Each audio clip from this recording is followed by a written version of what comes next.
सार्थ ज्ञानेश्वरी मराठी अनुवाद अध्याय 17वा। ज्या तुझी योगमाया विश्वरूपी प्रफुल्लित आकाराला प्रगट करते व जो जीवरूपी गणांचा तू स्वामी गणपती, त्या सद्गुरो तुला नमस्कार असो। पूर्वी त्रिपुरासुराचा वध करून देवास मुक्त करण्याच्या वेळी शंकरास गणपतीची स्तुती करावी लागली।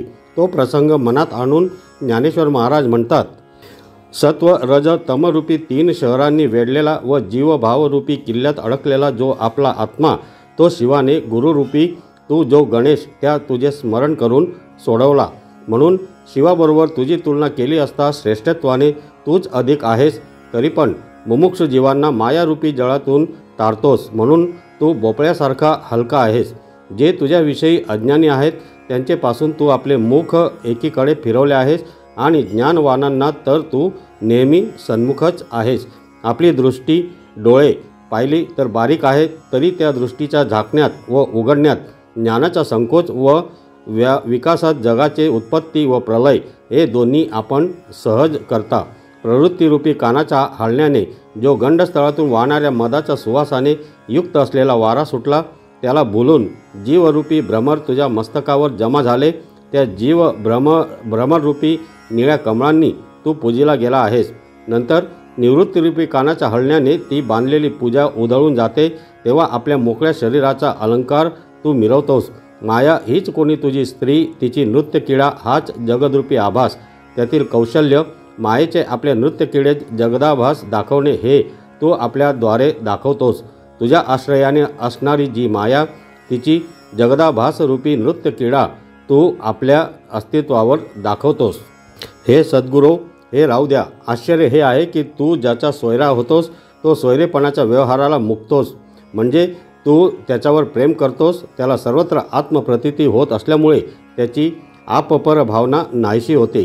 तू अहंकारादी संसार बंधनाचा ठावठिकाणा नाहीसा करणारा आहेस, म्हणून जगदबंधू या नावाचा अभिप्राय तुझ्याच ठिकाणी प्रशस्तपणे लागतो।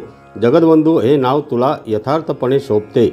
हे देवराया, देहदृष्ट्या दुसरा जो तू, त्या तुला ज्याने आपले रूप मानले त्याला द्वैताच्या नावाने स्वतःचा देहही वेगळा उरत नाहीच। म्हणजे जो तुला आपला आत्मा समजला त्याला आपल्या सहवर्तमान संपूर्ण जगत आत्मरूप दिसते। तुला विषय करून तुझ्या प्राप्तीच्या साधनाद्वारा जे धावा घेतात त्यांना तू पुष्कळ प्रमाणात मागेच राहतोस। जो ध्यानाच्या योगाने तुला मनात आणू पाहतो त्याच्याकरिता त्याच्या ध्यानाचा विषय होईल असा तू त्याच्या देशात वृत्तीत नाहीस, व जो ऐक्यबोधात तुझे ध्यानही विसरतो त्यावर तुझे प्रेम असते। जो तुला सिद्धच कृतीने प्राप्त होण्याजोगा नाही असा जाणत नाही, उलट जो शब्दादी साधनांनी तुझे आकलन करण्याचा प्रयत्न करतो तोच सर्व जाणणारा म्हणून मिरवतो।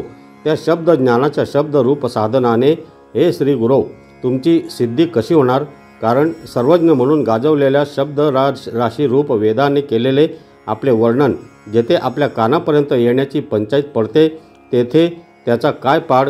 महाराज, मौन हे आपल्या जन्मराशीवरून काढलेले आपले नाव आहे असे असल्या कारणाने मी स्तुती करण्याची उत्कट इच्छा कोठे बाळगू? जे तुझे स्वरूप मला दृश्यत्वे करून दिसत आहे ते सर्व मिथ्या आहे, तर मग मी भजन कशाचे करावे? हे देवा, जर मी तुमचा सेवक होऊ पाहीन तर तुमच्या एकरस स्वरूपात सेव्य व सेवक असा भेद उत्पन्न केल्यामुळे मला तुमचा द्रोह केल्याचे पातक लागेल। म्हणून महाराज, तुमच्या संबंधाने मी स्वतः काहीच होत नाही, तुमच्याहून कोणत्याच प्रकाराने वेगळा राहत नाही। जेव्हा सर्व प्रकारे सर्वही न व्हावे, म्हणजे जेव्हा कशाची अहंता घेऊ नये, तेव्हा अद्वितीय जो तू, त्या तुझी प्राप्ती होते। हे आराध्य मूर्ते, हे तुझे वर्म मी जाणत आहे, तर फार काय सांगू?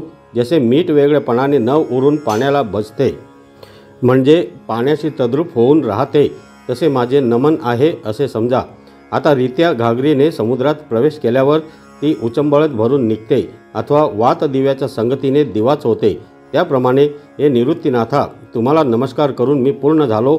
आता मी तो गीतेचा अर्थ प्रगट करीन। तर 16व्या अध्यायाच्या अखेरीस ज्या समाप्तीच्या शेवटच्या श्लोकात जो असा सिद्धांत देवाने निश्चयात्मक रीतीने स्थापित केला तो हा की अर्जुना, कृत्य व अकृत्य यांची रीती आचरणात आणण्यास तुला एक शास्त्रच पूर्णपणे प्रमाण मानले पाहिजे। तेव्हा अर्जुन मनामध्ये असे म्हणाला की देवाचे सांगणे हे असे कसे की शास्त्राशिवाय कर्म करण्याला मोकळीक नाही, तर तक्षक नावाच्या नागाजवळ जाऊन त्याच्या फणीतील मणी कसा काढायचा व सिंहाच्या नाकातील केस कोठे मिळवायचा, मग त्या केसात तो मणी ओवावा तर दागिना प्राप्त करून घ्यावा, नाहीतर काय मोकळ्या गळ्याने राहावे। त्याप्रमाणे शास्त्राचा जो मतभेद याला कोण कधी आकलन करेल व एक वाक्यतेच्या फळात केव्हा प्रवेश होईल। जरी एक वाक्यता झाली तरी याप्रमाणे वागण्यास आचरण करण्यास वेळ कसा मिळेल। एवढ्याला शास्त्रांची एक वाक्यता करणे व त्याप्रमाणे कर्माचरण करण्याला आयुष्याचा विस्तार कोटला आणि शास्त्रांचे ज्ञान लागणारी द्रव्यादी सामुग्री, सांगितलेले ठिकाण व योग्य काल या 4 साधनांचा एकत्र योग येऊन जे कृत्य पार पडणार ते तर क्वचितच घडणार, कारण सर्वांना हा असला योग कोठून साधणार। म्हणून शास्त्राने सांगितल्याप्रमाणे सर्व घडून येणे हे पुष्कळ अंशी असंभवनीयच आहे। असे आहे तर मग अशा स्थितीत अज्ञानी मुमुक्षु लोकांना कोणता मार्ग आहे, हा अभिप्राय विचारण्याकरता अर्जुन जी प्रस्तावना करतो तो येथे 17व्या अध्यायाचा प्रसंग होय। तर सर्व विषयांच्या ठिकाणी जो अर्जुन निरीच्छ व जो सकल कलांमध्ये प्रवीण आणि आश्चर्यरूप श्रीकृष्ण खरा, परंतु त्यासही आश्चर्य देणारा अर्जुन रूपी जो हा एक दुसरा कृष्णच आहे।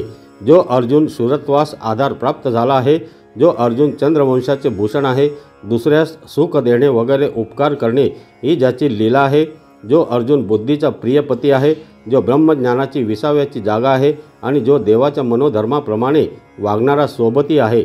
अर्जुन म्हणाला, हे कृष्णा, जे शास्त्रविधीचे तो माहीत नाही म्हणून उल्लंघन करून केवळ श्रद्धेने युक्त होत असतं पूजनादी करतात, त्यांची गती कोणती होते, सात्विक, राजस की तामस। तो अर्जुन म्हणाला, तमालवृक्षाप्रमाणे श्यामवर्ण असलेल्या श्रीकृष्णा, हे आमच्या इंद्रियांच्या अनुभवाला आलेल्या ब्रह्मरूप कृष्णा, तुझे बोलणे आम्हाला संशययुक्त वाटते, कारण की शास्त्र वाचून दुसऱ्या कोणत्याही उपायाने प्राण्याला आपल्या मोक्षाचे दर्शनही होणार नाही, असे शास्त्राचा पक्षपात करून तू काय म्हणून बोललास।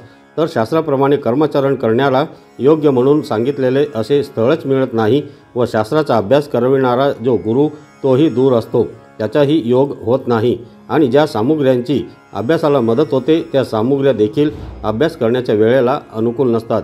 ज्यांना पूर्वकर्म अनुकूल नाहीत, ज्यांना बुद्धी सहाय्य देत नाहीच, याप्रमाणे ज्यांना शास्त्रांचे संपादन दूर राहिले, फार काय सांगावे।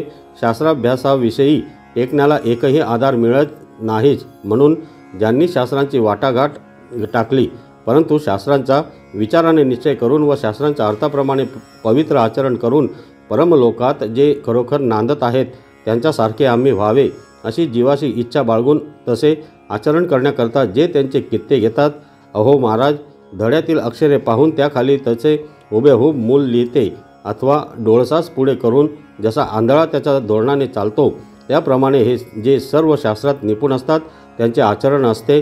तेच आचरण आपल्या श्रद्धेला जे प्रमाण मानतात त्यांच्यावर श्रद्धा ठेवून जे वागतात, मग शिवाधिक देवांच्या पूजा, भूमिदानाधिक मोठी दाने व अग्निहोत्राधिक यज्ञ जे श्रद्धेने करतात, त्यांना हे पुरुषोत्तमा, सत्व रज तम यापैकी कोणती गती प्राप्त होते ते आम्हाला सांगा।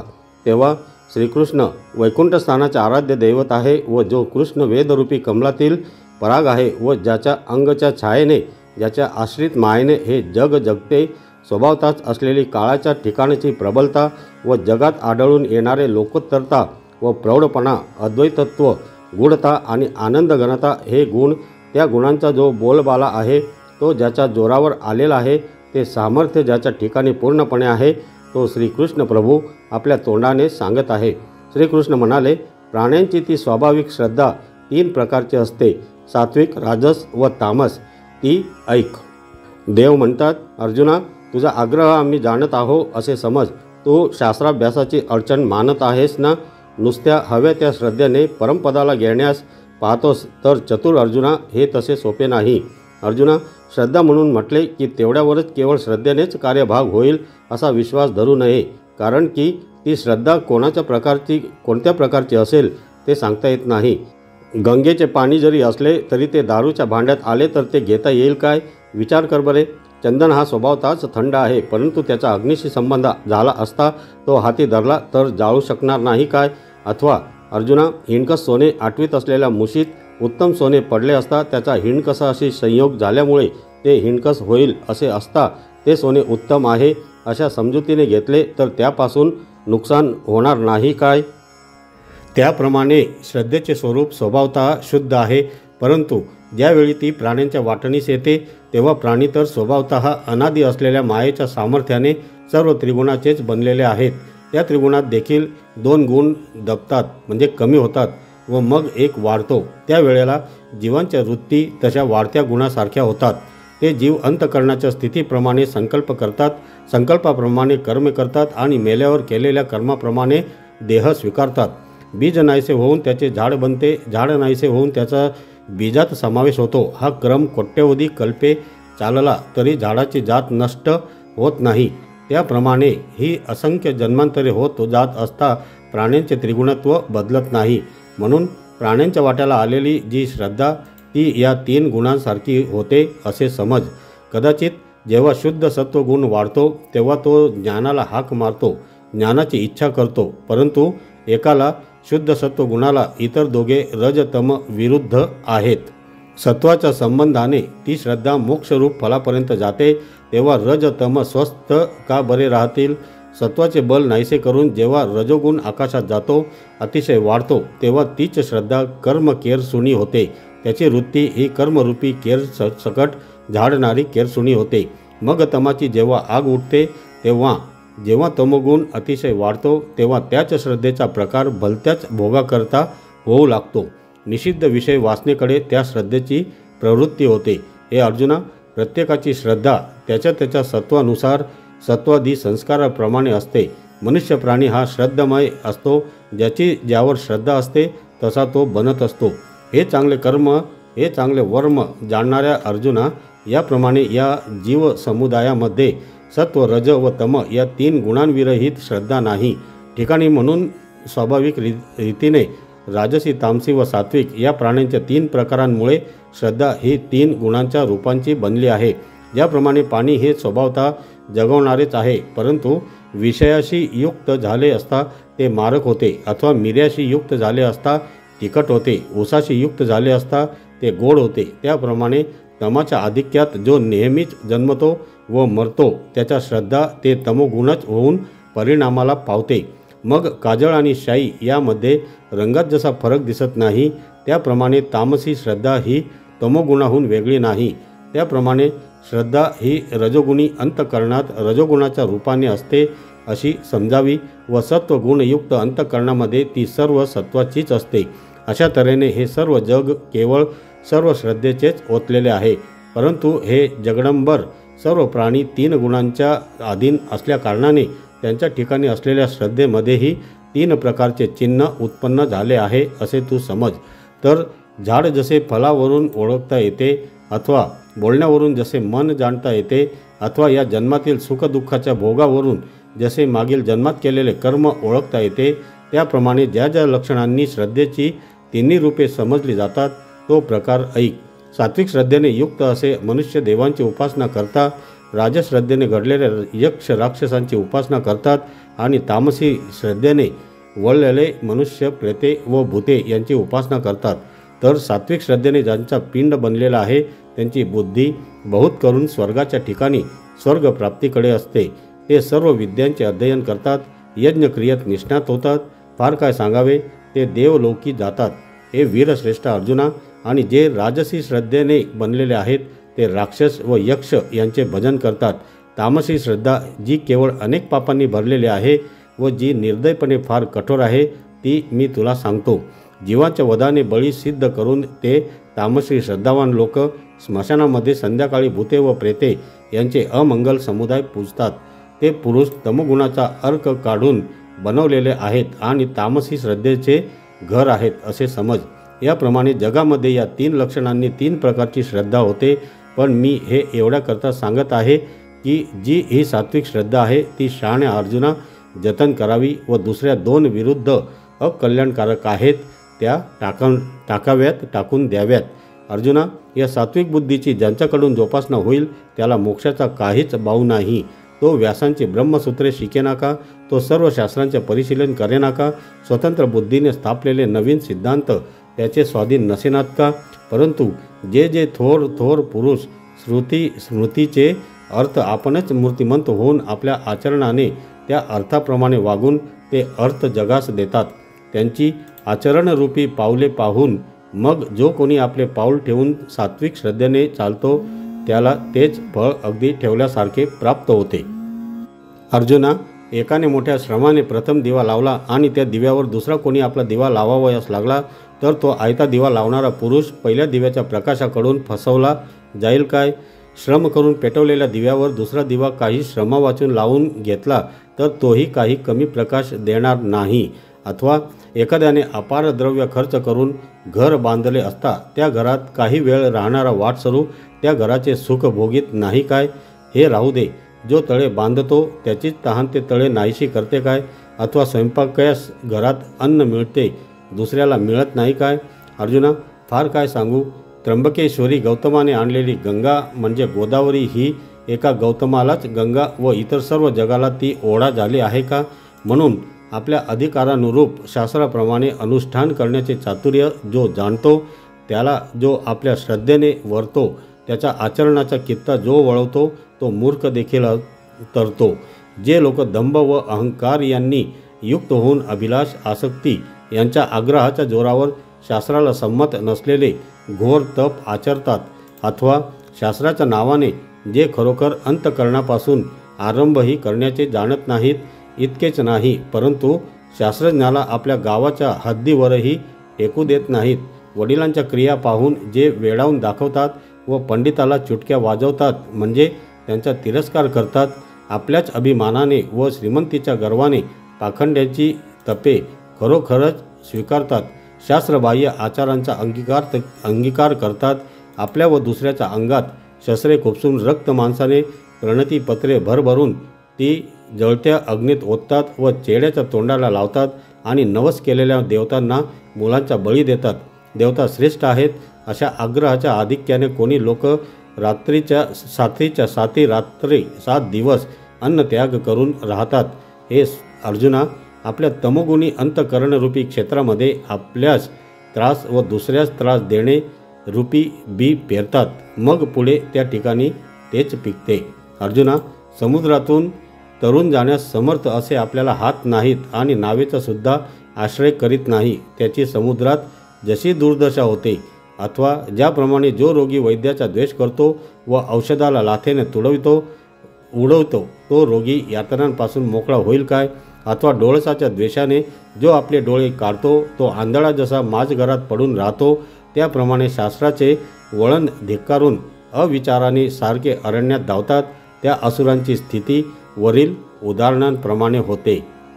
काम जे करवेल ते करतात, क्रोध ज्याला मारवेल त्याला मारतात, फार काय सांगावे, मला दुःखरूपी दगडात पुरतात। जे शरीरामध्ये असलेल्या भूतांच्या समुदायाला कृश करतात आणि शरीरामध्ये असलेल्या मला दुःख देतात ते अविवेकी आसुरी बुद्धीचे लोक आहेत असे जाण। जे जे काही दुःख ते आपल्या अथवा परक्याच्या देहाला देतात तेवढे सर्व दुःख मला आत्म्याला होते। वाचेच्या पदरानेही त्या पाप्यांना स्पर्श करू नये, परंतु त्यांचा त्याग करण्याकरता आम्हाला त्याचविषयी बोलावे लागले। प्रेताला स्पर्श करू नये, परंतु त्यास बाहेर काढण्याकरता जसा स्पर्श करावा लागतो, अथवा अंत्यजाशी बोलू नये, परंतु अंत्यजाचा त्याग करण्याकरता दूर हो म्हणून बोलावे लागते। हे राहू द्या, विष्ठेला हात लावू नये, परंतु शौचाच्या वेळी हाताने मळाला धुतले पाहिजे, त्या प्रसंगी शुद्ध होण्याची इच्छा असते म्हणून तो दोषकारक संसर्ग जसा मानता येत नाही, त्याप्रमाणे त्या आसुरी लोकांचा त्याग करण्याकरता हे त्यांच्याविषयी बोलणे आहे। परंतु अर्जुना, तू जेव्हा त्या आसुरी लोकांना पाहशील तेव्हा माझे स्मरण कर, कारण त्या कामी दुसरे प्रायचित्त चालणार नाही। म्हणून सात्विक श्रद्धा जी आहे तीच एक सर्व प्रकाराने चांगली जतन करावी, हे मी पुन्हा सांगतो। ज्या योगाने सात्विक संबंधांचे वृत्तीचे पोषण होईल तशी संगती धरावी आणि ज्या योगाने सत्वाचा उत्कर्ष होईल असाच आहार घ्यावा। वास्तविक पहा, स्वभाव वाढण्याचे बनण्याचे कामी आहाराशिवाय दुसरे जोरदार कारण नाही। अर्जुना, प्रत्यक्ष पहा की एखादा शुद्धीवर असलेला पुरुष दारू पितो तेव्हा त्याच क्षणी तो उन्मत्त होऊन राहतो, अथवा जो आपल्या मनाला येईल त्याप्रमाणे अन्नाचे सेवन करतो तो त्या अन्न पाण्याला वातकारक कफकारक स्वभावाने व्यापला जातो, अथवा एखाद्याला ताप आल्यावर दूध वगैरे त्याला शांत करेल काय? अथवा ज्याप्रमाणे अमृत सेवन केले असता ते मरणाला टाळते, असा विष हे सेवन केले असता आपल्यासारखे करते म्हणजे मारते, त्याचप्रमाणे जसा आहार घ्यावा तसा देहातील रक्त मांसादी धातूंचा आकार बनतो आणि त्या रक्तादी धातूंप्रमाणे अंतःकरणाचा स्वभाव जास्त जास्त पुष्ट होतो.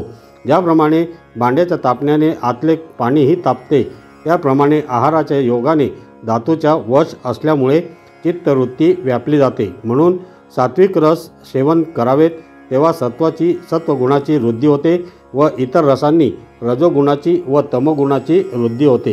तर सात्विक आहार कोणता, राजस व तामस आहाराचे स्वरूप काय ते आता सांगतो, तू चांगले लक्षपूर्वक ऐक. प्राणीमात्रांना प्रिय असणारा आहारसुद्धा 3 प्रकारचा असतो. यज्ञ, तप तसेच दान ही देखील 3 प्रकारचे असतात. त्यांचा हा भेद ऐक. आणि आहाराचे एकदम 3 प्रकार कशाने झाले तेही अर्जुना आताच दाखव. तरी जेवणाऱ्याच्या रुचीप्रमाणे अन्न तयार केले जाते आणि या जगात जेवणारा 3 गुणांचा गुलाम झालेला असतो. कारण की कर्ता भोगता जो जीव तो 3 गुणांमुळे स्वभावतः 3 प्रकारचा होऊन 3 प्रकारची कर्मे करतो. म्हणून आहार 3 प्रकारचा आहे व यज्ञही 3 प्रकारचे आहेत आणि दान तपादी व्यापारही 3 प्रकारचे आहेत. परंतु प्रथम आहाराचे लक्षण सांगतो, म्हणून जे म्हटले त्याची चांगली स्पष्टता करतो, ऐक. आयुष्य, सत्व, बल, आरोग्य, सुख व प्रीती यांची वृद्धी करणारे, अंगानेच सुरस, स्निग्ध, शरीरामध्ये बहुत काळ राहणारे, मनास आनंददायक असे आहार सत्ववृत्तीच्या लोकांना प्रिय असतात. तर जेव्हा प्रारब्ध योगाने भोगता म्हणजे जेवणारा जीव सत्वगुणाच्या उत्कर्षात पडतो, तेव्हा मधुर पदार्थाच्या ठिकाणी त्याची आवड वाढते. जे पदार्थ स्वभावताच गोड असतात, जे पदार्थ स्वभावताच स्निग्ध असतात व जे पदार्थ चांगले परिपक्व असतात, आकाराने मोठे व बेढप असत नाहीत आणि स्पर्शाला अति मऊ किंवा आणि जिभेला आवडणारे आणि जे चवदार असतात, रसाने अतिशय भरलेले, शिवाय त्याची साल पोकळ असलेले, ओलेपणाने संपन्न आणि खरोखर अग्नीच्या उष्णतेपासून सुटलेले, ज्याप्रमाणे गुरुने केलेल्या उपदेशाचे शब्द महाकाव्य दिसण्यात थोडकेच असतात, परंतु तेच आपला पराक्रम मात्र मोठा करून दाखवतात, त्याप्रमाणे जो आहार दिसावयास अगदी थोडा असतो परंतु सेवनाने कल्पनेबाहेर पूर्ण तृप्ती देतो आणि जे पदार्थ जसे तोंडाला गोड लागतात तसेच आता परिणामी हितकर असतात, त्या अन्नाच्या ठिकाणी सत्वगुणी लोकांचे प्रेम वाढते. याप्रमाणे सात्विक आहार असे गुण असलेल्या लक्षणांचा असतो आणि हे नित्य नवे आयुष्याचे रक्षण आहे असे समज. जेव्हा हा सात्विक आहाररूपी मेघ देहात वर्षाव करतो तेव्हा आयुष्यरूपी नदी दिवसेंदिवस वाढत जाते. बुद्धिमंता अर्जुना, ज्याप्रमाणे दिवसाची वाढ करण्याला सूर्य हा कारण आहे आणि शरीराला अथवा मनाला सामर्थ्य पुरवणारा असा हा आहार जर असेल तर रोगांना अस्तित्व कोठले. हा सात्विक आहार जेव्हा सेवन करण्यात येईल तेव्हा आरोग्य भोगण्याला शरीराचे भाग्यच उदयाला आले असे आम्ही समजतो आणि या सात्विक आहाराने सुखाच्या देवघेवीचा व्यवहार चांगला भरभराटीला येवो हे राहू दे. एवढेच काय, पण त्याचे आनंदाशी सख्य वाढते. वर सांगितल्याप्रमाणे सात्विक आहार चांगला परिणाम झाला मानवला असता हा आत मनास व बाहेर शरीरास मोठा उपयोग करतो. आता रजोगुणी मनुष्याला ज्या रसांची प्रीती आहे त्याचीही अर्जुना प्रसंगानुसार स्पष्टता करतो. कडू, आंबट, खारट, अतिउष्ण, तीक्ष्ण, रुक्ष, दाह करणारे असे आहार रजोवृत्तीच्या लोकांना इष्ट असतात. हे दुःख, शोक व रोग प्राप्त करून देणारे आहेत.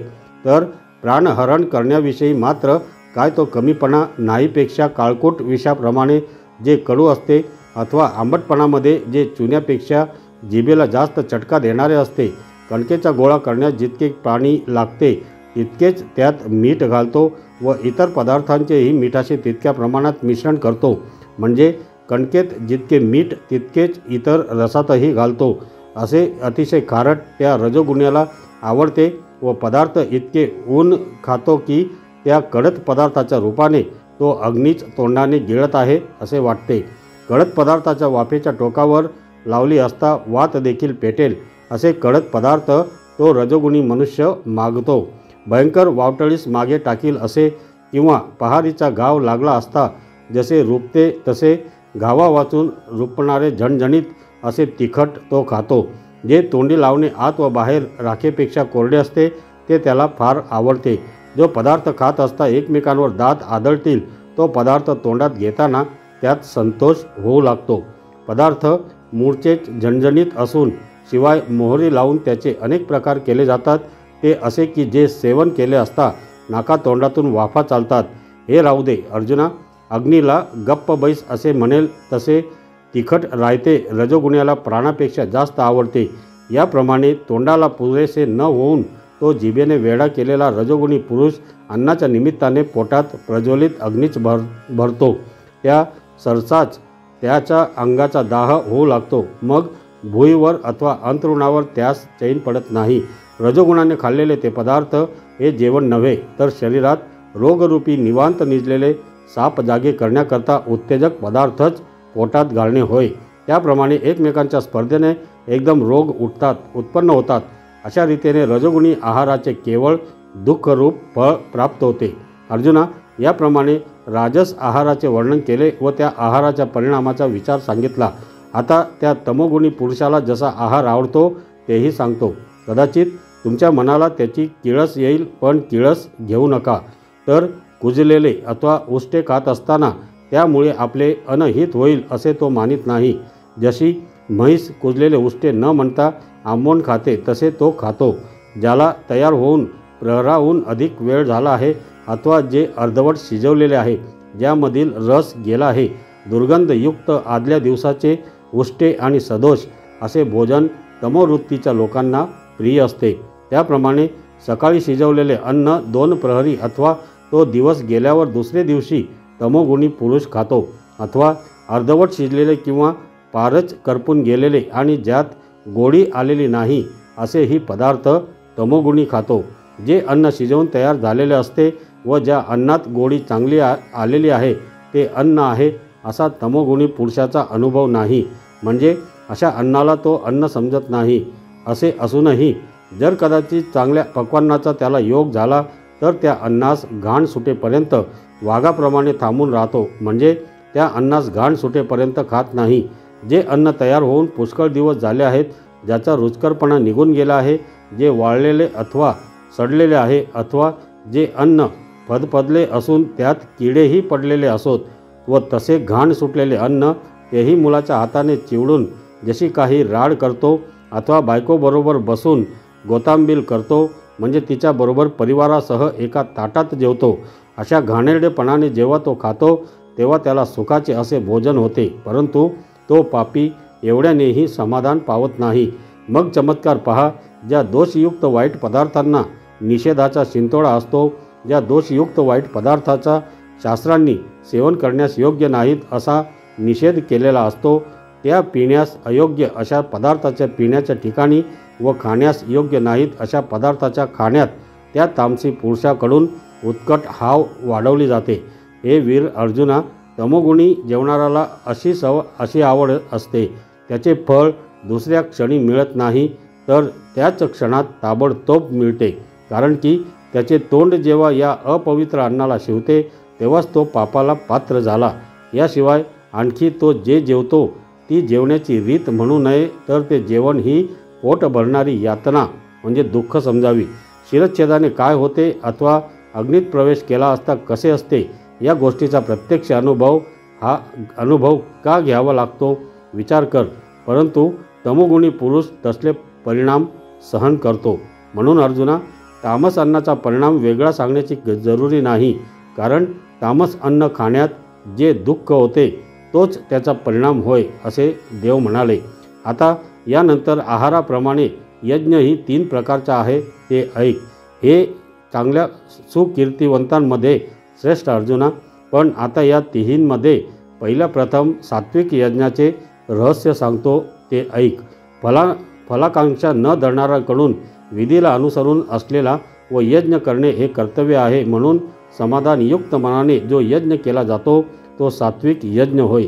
तर ज्याप्रमाणे पतिव्रतेच्या मनाचा संकल्प एक नवऱ्याशिवाय इतर ठिकाणी काम वाढू देत नाही, अथवा समुद्राला मिळाल्यावर गंगापुढे धाव घेतच नाही, अथवा आत्म्याला पाहून वेद स्तब्ध राहिला, त्याप्रमाणे जे लोक आपल्या हिताच्या ठिकाणी चित्तवृत्ती खर्च करून कर्माच्या फळाच्या प्राप्तीविषयी कर्तेपणाचा अहंकार शिल्लक राहू देत नाहीत, झाडाच्या मुळाशी पोहोचल्यावर मग पाणी जसे मागे सरणे जाणतच नाही, तर केवळ त्याच्याच ठिकाणी जिरते, त्याप्रमाणे देह व मन या दोहोंनी यज्ञ निश्चयाचे ठिकाणी गळून जाऊन जे काही इच्छित नाही, फलाचा अभिलाष टाकून आपल्या धर्माशिवाय इतर बाबींची आसक्ती सोडून सर्व अंगांनी परिपूर्ण अशा ज्या यज्ञाचे ते आचरण करतात, परंतु आरशात जसे आपण आपल्याला डोळ्याकडून पाहिले जाते अथवा अंधारात तळ हातावर असलेले रत्न जसे दिव्याने पाहावे अथवा सूर्य उगवला असता त्या योगाने आपल्याला जाण्याचा मार्ग जसा दृष्टीच्या आटोक्यात येतो, त्याप्रमाणे वेदाच्या सहाय्याने निश्चित करून ती कुंडे व मंडप आणि वेदी आणखीही साहित्याची विपुलता यांची जमवाजमव जणू काय शास्त्राने आपण स्वतःच केली आहे त्याप्रमाणे तो करतो. म्हणजे यज्ञाचे सर्व साहित्य शास्त्राप्रमाणे बिनचूक जमवतो.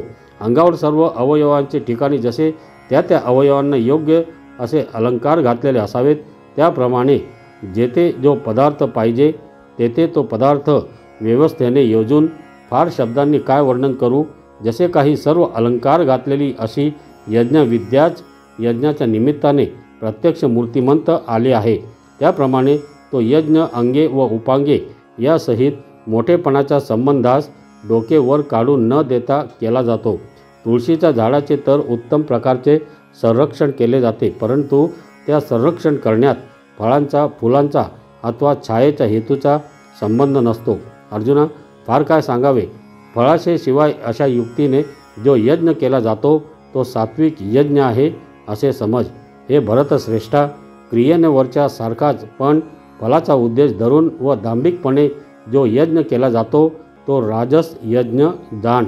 अर्जुना, आता रजोगुणी पुरुष खरोखरच याच्याच सत्वगुणाच्या यज्ञासारखा यज्ञ करतो, परंतु फलेच्छेने वगैरे करतो.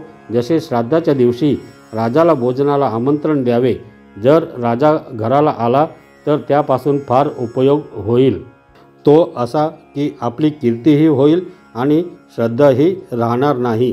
त्याचप्रमाणे विचार कर मनात धरून तो रजोगुणी पुरुष म्हणतो की मला संपूर्ण स्वर्गप्राप्ती होईल व मी दीक्षित म्हणून लोकांना मान्य होईल आणि यज्ञही घडेल. अर्जुना, अशा तऱ्हेने केवळ फळाकरताच व आपले महत्त्व जगात प्रसिद्ध होण्याकरता जो यज्ञ करणे तो राजस यज्ञ होय. शास्त्रविधीला सोडून असलेला, ज्यामध्ये ब्राह्मणांना अन्न दिले जात नाही असा मंत्रहीन, दक्षिणाविरहित, श्रद्धाविरहित अशा यज्ञाला तामस यज्ञ म्हणतात. पशुपक्ष्यांच्या लग्नामध्ये जसा विषय वासनेपेक्षा दुसरा जोशी नाही, त्याप्रमाणे तामस यज्ञाला आग्रहच मूळ आहे. जर कोणताही एखादा मार्ग वाऱ्याकडून चालवला जाणार नाही अथवा मरण जर येण्यास मुहूर्त पाहिल किंवा अग्नी जर निषिद्ध पदार्थास जाळण्यास भिईल तर तमोगुणी पुरुषाच्या आचरणाला वेदविधीचा धरबंध असेल. म्हणून अर्जुना, तो तमोगुणी पुरुषाचा आचार स्वैर असतो. तो कसा तर पुढे सांगतात. येथे विधीची पर्वा नसते, त्याच्याकडे मंत्र वगैरे येत नाहीत, म्हणजे त्याला ऋग्वेदादी मंत्रांची व त्यातील स्वरवर्णाची जरूर लागत नाही. त्याप्रमाणे माशीच्या तोंडाकडून अन्न मात्र सुटत नाही. त्याप्रमाणे तमोगुणी पुरुष शास्त्रदृष्ट्या विहित निषिद्ध हे न पाहता स्वैर वागतो. ब्राह्मण संबंधाने जेथे ब्राह्मण हा शत्रू अशी समजूत असते तेथे दक्षिणेचा विचार कोठून होणार. वावटळ म्हणजे वारा सुटले असता त्यास अग्नीचे सहाय्य मिळावे, त्याप्रमाणे त्या यज्ञात विधी, ब्राह्मण, मंत्र, दक्षिणा वगैरेंचा अभाव एकत्र होतो. जसे निपुत्रिकाचे घर नागवले जाते त्याप्रमाणे श्रद्धेचे तोंड न पाहता सर्वही व्यर्थच खर्च होते. असा जो यज्ञाचा नुसता देखावा असतो त्याला तामस यज्ञ म्हणावे. अर्जुना, हे ऐक, असे तो लक्ष्मीचे निवासस्थान श्रीकृष्ण म्हणाला. आता गंगेचे एकच पाणी, परंतु ते निरनिराळ्या मार्गांनी गेले असता ते एका मार्गाने अमंगलता प्राप्त करून देते व एका मार्गाने पवित्रत्व उत्पन्न करणारे होते. त्याप्रमाणे या जगात 3 गुणींच्या योगाने तप 3 स्वरूपाचे झाले आहे. ते तप एक प्रकारचे केले असता पाप देते आणि दुसऱ्या प्रकारे केले असता उद्धरते. हे बुद्धिमान अर्जुना, ते तपच 3 भेदांनी कसे झाले आहे म्हणून जाणू पाहशील तर आधी तपच काय आहे ते समजून घे. या जगात तप म्हणजे काय त्याचे स्वरूप तुला दाखवू पहा. नंतर 3 गुणांनी ते 3 प्रकारचे झाले आहे ते मागवून सांगू. तर शुद्ध तप तेही शारीरिक, मानसिक व वाचिक असे 3 प्रकारचे आहे. आता या तिहीपैकी शारीरिक तप ऐक. तर त्या तप करणाऱ्याला शंकर अथवा विष्णू यापैकी जो देव आवडत असेल तो देव, ब्राह्मण, आईबाप व गुरु यांचे पूजन, शुद्धता, सरळपणा, ब्रह्मचर्य आणि अहिंसा यांना शरीर तप असे म्हणतात. त्या प्रिय देवतेच्या मंदिराला यात्रादिक करण्याकरता 8ही प्रहर जसा पायाला भोवरा बांधला आहे, देवाचे अंगण झाडून सारवून रांगोळी घालून वगैरे सुशोभित करण्याकरता देवाच्या पूजेला जे उपचार लागतील ते पुरवण्याकरता शास्त्रांनी सांगितलेल्या आज्ञेप्रमाणे करण्याकरता त्याचे हात शोभतात. लिंग अथवा प्रतिमा डोळ्यांनी पाहिल्याबरोबर काठी ज्याप्रमाणे पडावी त्याप्रमाणे शरीररूप काठी टाकतो आणि शास्त्रोक्त आचरण व नम्रता आदी करून गुणांनी लोकात जे श्रेष्ठ असतील त्या ब्राह्मणांची चांगली सेवा करतो. अथवा प्रवासाने किंवा पिढीने अथवा संकटाने जे शिणलेले असतील त्या जीवांना सुख प्राप्त करून देतो. सर्व तीर्थामध्ये श्रेष्ठ जे आईबाप त्यांच्या सेवेवरून शरीराला खरोखर ओवाळून टाकतो आणि जो भेटल्याबरोबर संसारासारखे भयंकर दुःख नाहीसे करतो त्या ज्ञानदान करणाऱ्या व दयावान अशा गुरुला बसतो. आणि अर्जुना, स्वधर्मरूपी अग्नीमध्ये देह अहंकाररूपी जो मळ त्याला वारंवार स्वधर्माचरण करणे हीच कोणी पुढचे आच देऊन तो नाहीसा करतो. भूतमात्रामध्ये ब्रह्म जाणून तेथे त्यास नमन करतो, परोपकार करण्यात तत्पर असतो व स्त्रीविषयी क्षणोक्षणी मनोनिग्रह करतो. तो असा की जन्माच्या प्रसंगी मात्र स्त्रीदेहाला अंगाने स्पर्श झाला तेथून पुढे तो सर्व जन्म सोहळा करतो. भूतमात्रांच्या नावाने गवताच्या काळीसही तीत जीव आहे म्हणून हिसका देत नाही. फार काय सांगावे, तोडमोड करणे टाकून देतो. अशा प्रकारच्या वागण्याचा जेव्हा शरीरात उत्कर्ष होतो तेव्हा शारीरिक तप भरास आले असे समज. अर्जुना, हे सर्व करणे मुख्यत्व करून देहाच्या आधारावर आहे म्हणून मी याला शारीरिक तप असे म्हणतो. याप्रमाणे जे शारीरिक तप आहे त्याचे स्पष्टीकरण केले. आता पापरहित असे जे वाचिक तप आहे ते ऐक, जेणेकरून उद्वेग होणार नाही. एवढेच नाही तर ऐकणाराचे कल्याण होईल.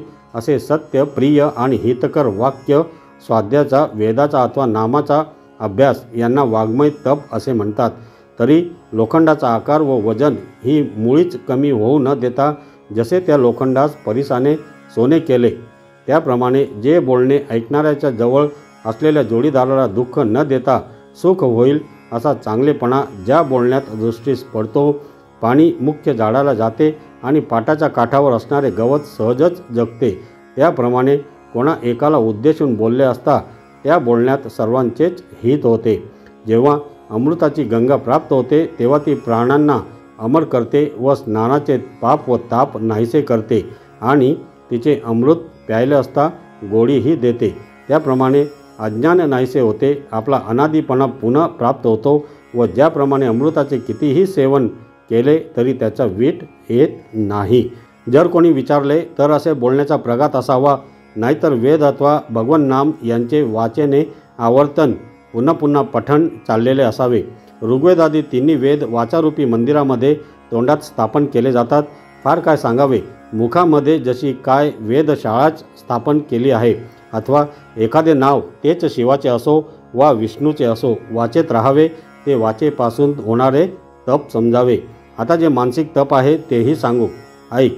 असे लोकनाथांच्या नायकांचे इंद्रादिक देवांचे स्वामी श्रीकृष्ण म्हणाले, मनाची प्रसन्नता, शांत स्वभाव, मौनवृत्ती, आत्मसंयम, कल्पनाविरहित अशी अंतकरणाची शुद्ध स्थिती याला तापस याला मानस तप असे म्हणतात. तर लाटांनी सरोवर टाकले असता अथवा मेघांनी आकाश टाकले असता अथवा चंदनाच्या बागेचा सर्पांनी त्याग केला असता अथवा कलांच्या कमी जास्त होण्याने जसे चंद्रास टाकावे अथवा मानसिक चिंतेने जसे राजास टाकावे अथवा क्षीर समुद्र जसा मंदराचलाने टाकावा, त्याप्रमाणे अनेक प्रकारच्या संशयाच्या सर्व समुदायांनी मनाला सोडल्यावर जे मन केवळ स्वरूप स्थितीने राहते, उष्णतेशिवाय जसा प्रकाश असावा अथवा जडत्वाशिवाय जसा अन्नाच्या ठिकाणी रस असावा आणि पोकळीशिवाय जसा अवकाश असावा, त्याप्रमाणे मनाने आपले विश्रांतीस्थान जो आत्मा त्यास पाहिल्यावर मन आपल्या स्वभावास चंचलतेस अथवा संकल्प विकल्प करण्यास मुकते. ते कसे? तर जशी थंडी आपल्या अंगच्या थंडीने आपले अंग कापू देत नाही तसे ज्याप्रमाणे न चालणारे म्हणजे अचल व कलंकरहित म्हणजे स्वच्छ असे चंद्राचे बिंब नित्य परिपूर्ण असावे, तितक्या शुद्धपणाने व निश्चलपणाने मनाची जी शोभा असते, वैराग्याचे ओरकाडे नाहीसे झाले व मनाची अस्वस्थता नाहीशी झाली व त्या मनाचे ठिकाणी आत्मज्ञानास योग्य अशी शुद्ध भूमिका तयार झाली, म्हणून शास्त्राचा विचार करण्याकरता ज्या तोंडाचा उपयोग करावा ते तोंड वाचेचेही सूत्र हाती धरीत नाही, बोलतच नाही. ज्याप्रमाणे मिठाने आपले मूळचे स्वरूप जे पाणी त्यास स्पर्श केल्याबरोबर ते मीठ जलरूप होते, त्याप्रमाणे आत्मलाभाच्या प्राप्तीमुळे मन आपला मनपणाही धरू जाणत नाही, म्हणजे संकल्प करण्याचे टाकून आत्म्याचे तद्रूप होते. तशा मनाच्या ठिकाणी त्या कल्पना कोठे उत्पन्न होतील की ज्या कल्पनांनी इंद्रिय मार्गांनी धाव घेऊन विषयरूपी त्या गावात येऊन प्राप्त व्हावे. म्हणून ज्याप्रमाणे तळहाताला केस रहितपणा ही निर्मळता स्वभावताच आहे, त्याप्रमाणे त्या मनामध्ये स्वभावताच भावशुद्धी असते. अर्जुना, फार काय सांगावे, जेव्हा मनाला वर सांगितलेली स्थिती प्राप्त होते तेव्हा ती स्थिती मानस तप या नावाला प्राप्त होते. परंतु ते असू दे, हे मनाच्या तपाचे लक्षण तुला संपूर्ण सांगितले असे समज, असे देव म्हणाले. म्हणून अर्जुना, काया वाचा मनाने जे त्रिविधत्वाला प्राप्त झाले आहे ते सामान्य तप तुला ऐकवले. आता 3 गुणांच्या संगतीने हेच सामान्य तप विशेष करून 3 प्रकारात शिरते. याच सामान्य तपाचे 3 प्रकार होतात, तेही बुद्धी स्थिर ठेवून चांगले ऐक. ते 3 प्रकारचे तप जर फलाची आकांक्षा न धरणाऱ्यांनी आणि पूर्ण सत्वशुद्धीने युक्त अशा मनुष्यांनी अत्यंत श्रद्धेने आचरले तर त्याला सात्विक तप असे म्हणतात. तर हे प्रबुद्ध अर्जुना, हेच सामान्य तप जे तुला 3 प्रकारांनी सांगितले तेच पूर्ण श्रद्धेने व फलाशा टाकून जेव्हा पूर्ण अंतःकरण शुद्धीने व आस्तिक्य बुद्धीने आचरले जाते तेव्हा त्यालाच बुद्धिमान लोकांकडून सात्विक तप म्हटले जाते. सत्कार, मान, पूजा यांच्याकरता आणि दांभिकपणे जे तप करतात त्याला या लोकी राजस तप म्हणतात. ते चंचल व अनित्य आहे. अथवा तपाच्या स्थापनेकरता जगात द्वैतभाव उत्पन्न करून मोठेपणाचे शिखरावर बसण्याकरता त्रिभुवनाच्या सन्मानाने आपल्याशिवाय दुसऱ्या ठिकाणी जाऊ नये व जेवणाच्या पंक्तीत पहिला पाठ मिळावा म्हणून विश्वाच्या स्तुतीला आपण पात्र व्हावे व सगळे जग आपली यात्रा आपले दर्शन करण्यास यावे म्हणून लोकांच्या निरनिराळ्या प्रकारच्या पूजांनी आपल्याशिवाय दुसरा आश्रय न धरावा. महत्त्वाच्या पांघरुणाखाली आपल्याला भोग भोगण्यास मिळावे म्हणून ज्याप्रमाणे वेश्या आपले शरीर विकण्याकरता शृंगार करते त्याप्रमाणे तो आपणास विकण्याकरता लोकात आपली प्रतिष्ठा वाढवण्याकरता आपले शरीर व बोलणे तपाने मागतो. म्हणजे आपल्या शरीर चेष्टेने, वेशाने अथवा बोलण्याने आपण तपी आहोत असे लोकांना भासवतो. हे राहू दे, धनाच्या ठिकाणी व मानाच्या ठिकाणी आशा वाढवून जे आयासयुक्त कष्टाने भरलेले तप केले जाते त्या तपाला अर्जुना राजस तप म्हणावे. परंतु पहुराणी नावाच्या किड्याने गाभण गुराचे थान चोखले असता ते गुरु व्यायल्यावर दूध देत नाही अथवा शेतात पीक उभे असता ते जनावरांकडून चारले जात नाही, त्याप्रमाणे जे तप कष्ट करून केले जाते त्या तपाची प्रसिद्धी केली असता ते तप फळाच्या संबंधाने पूर्ण निष्फळ होते. अशा प्रकारे ते फळ निष्फळ आहे असे पाहून ते तप करीत असताना मध्येच ते टाकतो. म्हणून अर्जुना, त्या तपाला स्थिरता नाही. सहज विचार करून पाहिले तर जो अकाली आलेला मेघ आपल्या दाट फळीने सर्व आकाश भारून टाकतो व जो मेघ आपल्या गर्जनेने ब्रह्मांड फोडतो तो अकाली मेघ घटकाभर तरी टिकतो काय? त्याप्रमाणे राजस तप जे आहे ते फलाच्या बाबतीत तर व्यर्थ जातेच, परंतु अर्जुना ते आचरणात सुद्धा शेवटपर्यंत टिकणारे नसते. आता तेच म्हणजे सामान्य तप जेव्हा तमोगुणाच्या रीतीने केले जाते तेव्हा ऐहिक कीर्ती व परलोक प्राप्ती यास अंतरून ते केले जाते. मूर्खपणाचा हट्ट घेऊन बसणारा स्वतःला पीडा देऊन जे तप करतो अथवा दुसऱ्या मनुष्याच्या नाशाकरता जे तप करतो त्याला तामस तप असे म्हणतात. अर्जुना, केवळ मूर्खपणाचा संचार अंतःकरणात घेऊन शरीराला शत्रूसारखे समजले जाते व पंचाग्नीच्या ज्वाळा शरीराला लावल्या जातात अथवा शरीराला सरपण समजून अग्नीत पंचाग्नीत ते लावले जाते. मस्तकावर गुगुळ जाळले जातात व पाठीत गळ घातले जातात आणि पाहताच भीती वाटेल अशा रखरखीत निखाऱ्यांनी अंग जाळतात. श्वासोश्वास वाया दवडले जातात आणि व्यर्थच उपाय केले जातात. अथवा झाडाला टांगून घेऊन खाली तोंड करून धुराचे घास घेतले जातात। थंडीच्या दिवसात गळ्यापर्यंत थंड पाण्यात उभे राहतात, खडकावर किंवा नदीच्या काठावर बसतात व ज्या तपात आपल्या अंगाचे जिवंतपणी माणसाचे लचके तोडतात। अर्जुना, अशा नाना प्रकारांनी या शरीरावर घाव घालून जे तप करतात, पर्वतावरून अंगाच्या वजनाने सुटलेला दगड आपण स्वतः फुटून तुकडे तुकडे होतो, शिवाय जे काही आपल्या आड येईल त्याचा जसा चुराडा करतो, त्याप्रमाणे आपल्याला त्रास घेऊन सुखात असलेल्या प्राण्यांना जिंकण्याच्या इच्छेने जी तपे केली जातात, फार काय सांगावे। ही दुःखाची वाईट रीत अंगीकारून अर्जुना जे तप उत्पन्न होते ते तामस होय। याप्रमाणे सत्वादी 3 गुणात पडलेले तप 3 प्रकारचे झाले, ते देखील तुला चांगले स्पष्ट दाखवले। आता बोलताना प्रसंगात आले म्हणून त्या 3 प्रकारच्या दानांच्या लक्षणांचे स्वरूप सांगू। आता गुण म्हटले की त्याने दानही 3 प्रकारचे झाले आहेत। त्यापैकी पहिले सात्विक दान असे आहे, स्वधर्माने मिळवलेल्या पैशातून दान करणे कर्तव्य आहे अशा बुद्धीने जे दान, ज्याच्यापासून परत उपकाराची अपेक्षा नाही, अशाला योग्य ठिकाणी काळ व रात्र पाहून दिले जाते, त्या दानाला सात्विक दान म्हणतात। तरी स्वधर्माचरणाने जे जे आपणास मिळालेले असेल ते मोठ्या सन्मानाने द्यावे। पेरण्याकरता चांगले बीज प्राप्त झाले असता जशी चांगल्या जमिनीच्या वापशाच्या उणीव पडते, तसा हा सात्विक दानाचा योग दिसतो। अभिप्राय असा की पेरणी करण्याला जसे चांगले बी, योग्य काळ व उत्तम शेत व वापसा यांचा एकदम योग होणे दुर्मिळ असते, त्याप्रमाणे सात्विक दानाला योग्य देश, योग्य काल, योग्य पात्र व योग्य द्रव्य यांचा एकदम योग होणे हे दुर्मिळ असते। मौल्यवान रत्न हाती येते तेव्हा सोन्याची टंचाई पडते। रत्न व सोने ही दोन्ही प्राप्त झाली तर घालणारे अंग दागिना ज्या अवयवावर घालावयाचा तो शरीराचा अवयव, उदाहरणार्थ नाक वगैरे चांगले मिळत नाही, परंतु आपल्या भाग्याची ऊर्जित अवस्था झाली असता सण, इष्टमित्र व ऐश्वर या तिहींचा एकत्र योग होतो। ज्याप्रमाणे उत्कृष्ट प्रकारचे दान घडवून आणण्याशिवाय जेव्हा सत्वगुणास उत्तेजन देते तेव्हा देश, काल, पात्र व द्रव्य अशा 4 योग्य गोष्टींचा संगम होतो, तरी प्रथम तर प्रयत्न करून कुरुक्षेत्र अथवा काशी हे स्थळ असावे, अथवा यांच्या बरोबरीला येईल तो देश, स्थळ असला तरी चालेल।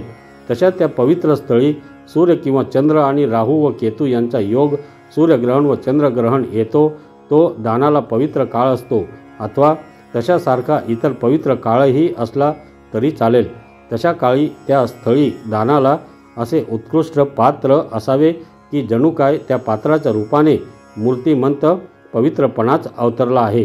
सदाचरणाची मूळ जागा व वेदातील सर्व प्रकारचा माल उतरण्याची जागा वेदाध्ययन केलेला असा अतिशय श्रेष्ठ ब्राह्मण प्राप्त झाला असता मग त्याच्या ठिकाणी द्रव्य अर्पण करून त्या द्रव्यावरील आपली सत्ता काढावी, परंतु पतीसमोर जसे आपले स्वामित्व त्यास देऊन पत्नी येते, अथवा ज्याचे द्रव्य वगैरे ठेवलेले असते ते त्यास परत देऊन जसे उतराई व्हावे, अथवा विडा देणाऱ्या हुजऱ्याने जसा राजास विडा द्यावा, तशा निष्काम अंतकरणाने जमीन वगैरे अर्पण करावी। फार काय सांगावे, फलेच्छेला बिलकुल डोके वर काढू देऊ नये। आणि ज्याला हाक मारले असता जसे आकाश प्रतिध्वनी देत नाही, अथवा आरसा मागच्या बाजूला पाहिला असता तो प्रतिबिंब दाखवित नाही, पाण्याच्या सपाटीवर आपटलेला चेंडू उशी देऊन जसा आपण होऊन हाताशी येत नाही, अथवा पोळ जर चरावयास सोडला, अथवा कृतज्ञ मनुष्याचे मस्तक प्रेमाने हुंगले, त्यावर कितीही प्रेम केले तर तो ज्याप्रमाणे प्रेमाचा मोबदला करीत नाही, त्याप्रमाणे जो दान घेणारा दात्याने दिलेल्या दानाचा कोणत्याही प्रकारे मोबदला करू शकणार नाही, त्यास दान अर्पण केल्यावर दात्याने त्याची आठवणही चित्तात राहू देऊ नये। हे वीरराजा अर्जुना, अशा सामुग्रीने जे दान उत्पन्न होते ते सर्व दानांपेक्षा श्रेष्ठ असे सात्विक दान होय असे समज। आणि रजोगुणी दानाच्या बाबतीत तोच सत्वगुणी दानासारखा देश व काल आणि सत्पात्र वगैरेंचा योग जुळतो, आणि तसाच निर्मळ व न्यायाने मिळालेले असे दान भाग यांचा एकत्र योग आलेला असतो। जे दान पूर्वी झालेल्या अथवा पुढे होणाऱ्या उपकाराचा मोबदला म्हणून अथवा फलाची अपेक्षा धरून अतिशय कष्टाने दिले जाते त्या दानाला राजस दान म्हणतात। परंतु दुबत्याची आशा धरून ज्याप्रमाणे गाईला पोसावे आणि दाणे साठवण्याकरता अगोदर चांगले पेव तयार करून मग पेरावयास जावे, अथवा अहेराच्या प्राप्तीवर लक्ष ठेवून स्वैराधार्यास जसे आमंत्रण करण्यास जावे, अथवा वौसा करणारीचे घरी जसे वाण पाठवावे, आधी व्याजाचे पैसे गाठीला बांधून मग दुसऱ्याचे काम जसे करावे, अथवा पूजा द्रव्य घेऊन मग जसे रोग्यास औषध द्यावे, असे ज्याचे दान देणे असते आणि आपण जे दान केले आहे तेवढ्याच साधनाने तो दान घेणारा पुन्हा आपल्या उपयोगी पडावा, अशा भावनेने जेव्हा दान दिले जाते, अथवा अर्जुना कोणी एका वाटेने जाणारा की जो घेतलेल्या दानांचा मोबदला करू शकणार नाही असा चांगला ब्राह्मण जर मिळाला, तर एका पैशाच्या दानाबद्दल अर्जुना गोत्राच्या कुटुंबाच्या संपूर्ण माणसाच्या सर्व प्रायश्चित्ताचे उदक त्याच्या हातावर सोडतो। त्याचप्रमाणे अनेक पारलौकिक फळांची इच्छा करतो आणि दिलेले तर ते इतके थोडे असते की ते एका वेळेच्या भुकेलाही पुरत नाही। ते अल्पदान देखील तो ब्राह्मण घेऊन गेला की नुकसानीच्या क्षीणाने तो राजस दान करणारा मनात जुरतो, जणू काय चोराने त्याचे सर्वस्व लुटून नेले। हे सुमती अर्जुना, फार काय सांगू, अशा संकल्पाने जे दिले जाते ते दान या जगातील राजस दान होय। अयोग्य ठिकाणी अयोग्य काळी अपात्र मनुष्यांना जे सत्काररहित व अवहेलनापूर्वक दान दिले जाते त्याला तामस दान असे म्हणतात। मग म्लेच्छांच्या राहण्याच्या ठिकाणी, अरण्यात, धर्मकृत्यास अयोग्य ठरलेल्या देशात अथवा छावणीत अथवा शहराच्या चव्हाट्यावर, तशात त्या ठिकाणी तिन्ही सांजा अथवा रात्रीची वेळ प्राप्त झाली असता त्या प्रसंगी चोरून आणलेल्या द्रव्यावर उदार होणे, तेथे दान देण्यास योग्य कोण, तर भाट, गारुडी, वेश्या, जुगार खेळणारे लोक वगैरे मूर्तिमंत भूलच आहेत, त्यांना भूलतो। त्यात रूपाची व नृत्याची भर पुढे असता ती डोळ्याला भूल पाडते व भाटांचे स्तुती पाठकांचे गाणे हा कानात कर्णजप असतो। त्यात आणखी जेव्हा थोडासा फुलांचा व चंदनाची द्रव्यांचा वासरूपी गुगुळाचा धूप घेतो, तेव्हा तो तमोगुणी जसा वेताळ प्रगट व्हावा तसा जणू काय भ्रमाचा वेताळच प्रगट होतो। तेव्हा मग लोकांना लुटून आणलेले जे अनेक पदार्थ त्या योगाने मागांना अन्नछत्र घालतो। अशा प्रकारे जे जे दान करतात ते तामस दान असे मी म्हणतो। आणि आणखीही दैववशात एकदा सुयोग घडून आला तर लाकडे कोरणाऱ्या गुणा नामक किड्याकडून कोरण्याच्या क्रियेत जसे क्वचितच अक्षर कोरले जावे किंवा टाळी वाजवताना ती मध्ये जसा कावळा क्वचितच सापडावा, त्याप्रमाणे तमोगुणी मनुष्याला पुण्यस्थळी पर्वकालाचा योग क्वचितच सापडावा। त्यावेळी तो तमोगुणी पुरुष संपन्न आहे असे पाहून योग्य सत्पात्र असा ब्राह्मण मागावयास आला व हा तमोगुणी दाता तशात अभिमानाच्या अतिरेकामुळे भांबावलेला गुंग असलाच आणि त्याच्या मनात त्या ब्राह्मणाला काही द्यावे असे आलेच, तर अंतकरणात श्रद्धा धरीत नाही, त्याला मस्तक खाली लववून नमस्कारही करीत नाही, अगर दुसऱ्याकडून करवित नाही, जेथे आलेल्या सत्पात्र ब्राह्मणाला बसावयास आसन घालत नाही, तेथे गंध, अक्षता वगैरे अर्पण करणे हा अधिकपणा कोटचा। हे सर्व प्रकार त्या तामस पुरुषाच्या ठिकाणी खरोखर असंभवनीयच होय। ज्याप्रमाणे काहीतरी थोडेसे देऊन सावकाराची रवानगी करावी, त्याप्रमाणे सत्पात्र ब्राह्मणाच्या हातावर अल्पदान देऊन त्याची बोळवणूक करून फसवतो। त्या तमोगुणाच्या ठिकाणी अरेतुरे म्हणण्याची रीत फार असते आणि अर्जुना, ज्याला जे देतो तेवढ्यावर त्याला मोजतो, म्हणजे एवढेच तुला देण्याची योग्यता आहे असे त्या दान घेणारास म्हणतो आणि नंतर वाईट शब्द बोलून अथवा अपमान करून त्यास लावून देतो। हे फार बोलणे राहू दे। या प्रकाराने जे द्रव्य खर्च करणे त्याला चराचरात तामस दान असे म्हणतात। याप्रमाणे आपल्याला लक्षणांनी सुशोभित युक्त अशी तिन्ही दाने तुला सांगितली, परंतु या रजोगुणी व तमोगुणी दानाकडे ती टाळण्याकरता तू लक्ष दे। हे बुद्धिमान अर्जुना, मी हे जाणत आहे की येथे तू कदाचित मनाने अशा तऱ्हेची कल्पना करशील की एकटे सात्विक कर्म संसारपाशापासून सोडवणारे आहे। असे जर आहे तर संसारपाशापासून सोडवण्याच्या कामी विरुद्ध जे इतर दोषयुक्त रज व तम यांचे वर्णन कशाला करावे।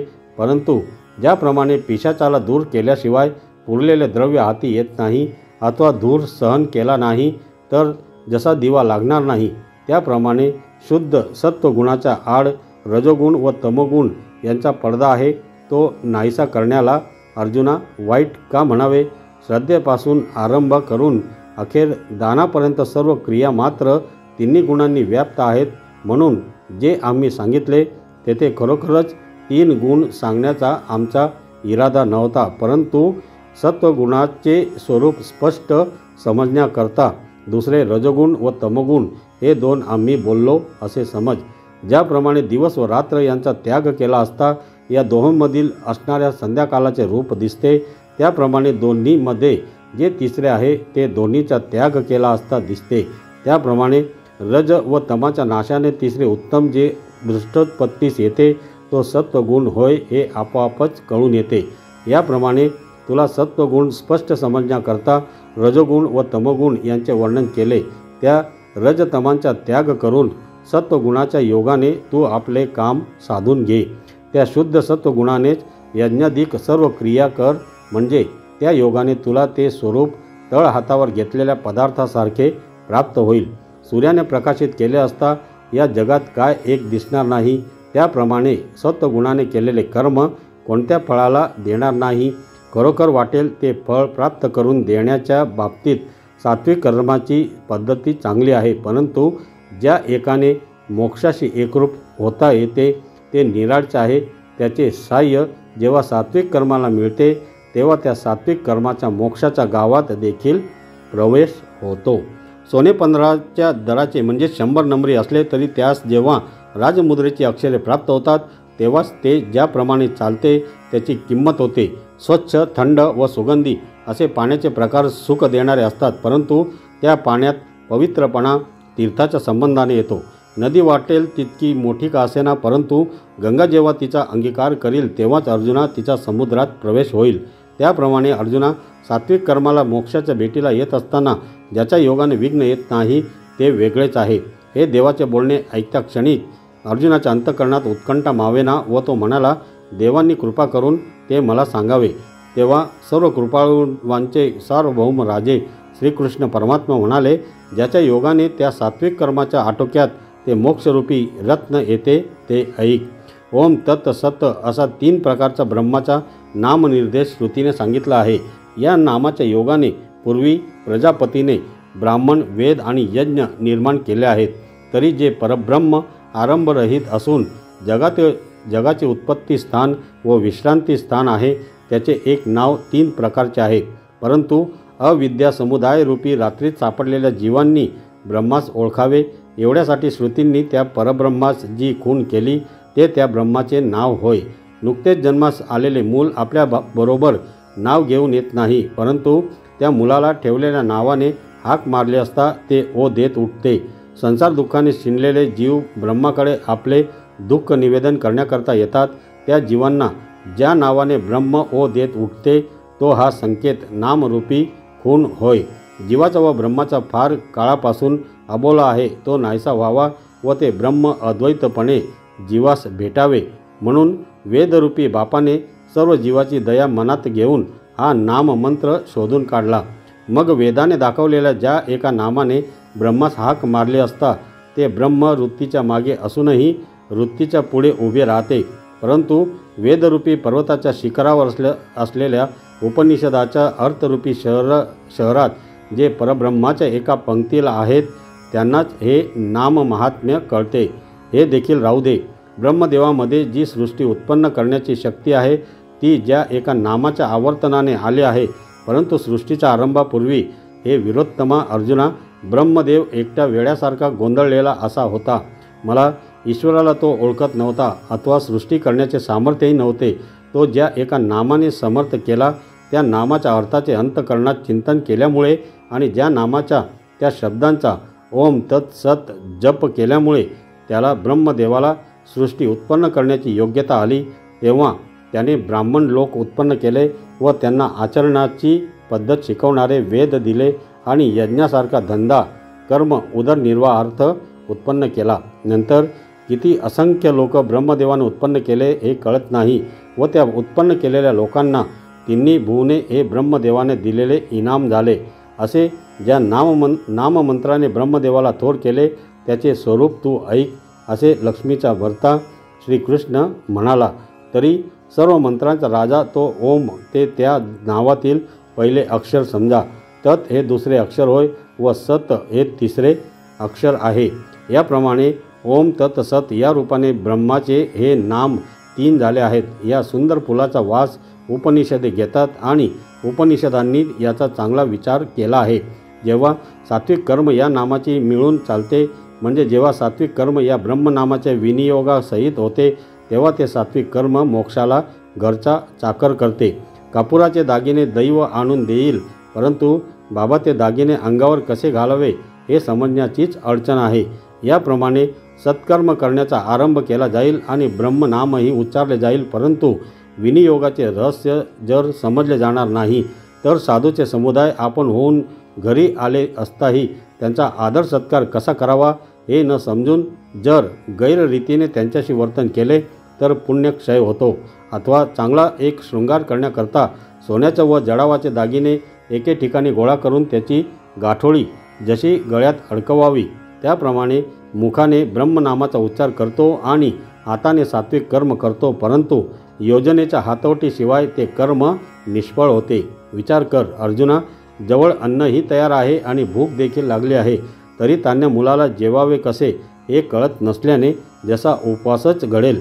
अथवा अर्जुना, तेल वात व अग्नी ही एकत्र आली असता जर दिवा लावण्याची युक्ती माहीत नसेल तर प्रकाश होणार नाही. त्याप्रमाणे वेळेवर योग्य कर्म करण्याचा प्रसंग आला व त्या कर्मसंबंधाचा मंत्रही आठवला, परंतु ते सर्व विनियोगा वाचून व्यर्थ आहे. म्हणून 3 शब्दांचे जे हे एक परब्रह्माचे नाव आहे, या ब्रह्म नामाच्या कर्माच्या ठिकाणी विनियोग कसा करावा ते तू ऐक. म्हणून नेहमी ब्रह्मवाद्यांच्या मोक्षार्थी मनुष्याच्या शास्त्राला अनुसरून होणाऱ्या यज्ञ दान तप इत्यादी क्रिया ओम अक्षराचा उच्चार करून सुरू होत असतात. तरी या नामाची जी 3 अक्षरे आहेत ती कर्माच्या आरंभी, मध्ये व शेवटी या 3 ठिकाणी योजावी. अर्जुना, हीच एक हातवटी घेऊन ब्रह्मवेत्ते ब्रह्म साक्षात्काराला प्राप्त झाले. शास्त्राला जाणून जे बोलतात ते आपले ब्रह्माशी ऐक्य होण्याकरता यज्ञाधिक कर्माचा त्याग करत नाहीत. ते पुरुष कर्माच्या आरंभी तर ध्यानाने ओंकार सिद्ध करतात. त्या ध्यानाने ओंकार सिद्ध झाल्यावर व नंतर ओंकाराचा उच्चार स्पष्ट केल्यावर मग ते कर्माच्या आचरणाला लागतात. अंधारामध्ये जसा केव्हाही न विझणारा दिवा अथवा अरण्यातून बरोबर पोचविण्याला जसा सामर्थ्यवान सोबती असावा, त्याप्रमाणे कर्माच्या आरंभी ओंकार समजावा. कर्मारंभी ओंकाराची योजना केली असता ते कर्म निर्विघ्नपणे पार पडते. धर्माने मिळवलेले पुष्कळ द्रव्य वेदात सांगितलेल्या योग्य देवतेला अर्पण करण्याच्या हेतूने ब्राह्मणद्वारा अथवा अग्नीद्वारा यज्ञ करतात. आहोनियादी अग्नीत त्या त्यागात्मक हवनाने यज्ञ करतात, परंतु विधानात निष्णात होऊन करतात. फार काय सांगावे, अनेक यज्ञ चांगल्या तऱ्हेने पार पाडून ज्या ज्या उपाधींचा देहाहंकाराचा वगैरे आपल्यास उपसर्ग होत असेल त्यांचा त्याग करतात. अथवा न्यायाने धर्माने मिळवलेल्या व पवित्र अशा आपल्या मालकीच्या जमिनी वगैरे मालमत्तेचे शुद्ध अथवा देशकाल व पात्राचे ठिकाणी दान देतात. अथवा अर्जुना, एकांतराने कृच्छाने चंद्रायणाने अथवा मासोपवासाने शरीर शोषण करून तप करतात. याप्रमाणे यज्ञ दान तपे ही बंधरूप म्हणून प्रसिद्ध आहेत खरी, परंतु त्यांच्या आरंभी प्रणवोच्चार केला असता तीच यज्ञाधिक कर्मे त्या करणाऱ्याला मोक्ष सोपा करून देतात. जमिनीवर ज्या नावेचे ओझे वाटते त्याच नावेच्या योगाने पाण्यात चांगले तरता येते. त्याप्रमाणे बांधणारी कर्मे करूनच त्या नामाच्या योगाने सुटका होते, म्हणजे मोक्ष मिळतो. परंतु आता हे राहू दे. अशा तऱ्हेने या यज्ञदानादिक क्रिया ओंकाराच्या सहाय्याने चालू होतात. त्या क्रिया जेव्हा फळामध्ये अल्पसा प्रवेश करू पाहतात तेव्हा पहा की त्या कर्मफलाचे ठिकाणी ते पुरुष तत्शब्दाचा विनियोग करतात. म्हणजे तत्शब्दाने बोधित होणारे जे ब्रह्म त्याला फळासह कर्म अर्पण करतात. मोक्षाची इच्छा करणारे फलाची अपेक्षा न धरता यज्ञ तप आणि दान यांच्या विविध क्रिया तत् अक्षराचा उच्चार करून करीत असतात. फलाच्या ठिकाणी तत्शब्दाचा विनियोग करतात. जी वस्तू सर्व ही जगापलीकडे आहे, जी एक वस्तू सर्वांचाही द्रष्टा आहे आणि जी सर्वांच्या पलीकडे आहे ती वस्तू तत् शब्दाने सांगितली जाते। हे अर्जुना, ते तत् नामाचे ब्रह्म सर्वांच्या आरंभीचे आहे असे याचे चित्तात ध्यान करून मग उच्चारानेही स्पष्टतेस आणतात। तत् असा स्पष्ट उच्चार करतात आणि ते म्हणतात की या सर्व यज्ञादिक क्रियाफळासह त्या तत्स्वरूप ब्रह्मालाच होत अर्पण असोत, आम्हाला भोगावयाला काही उरू नये।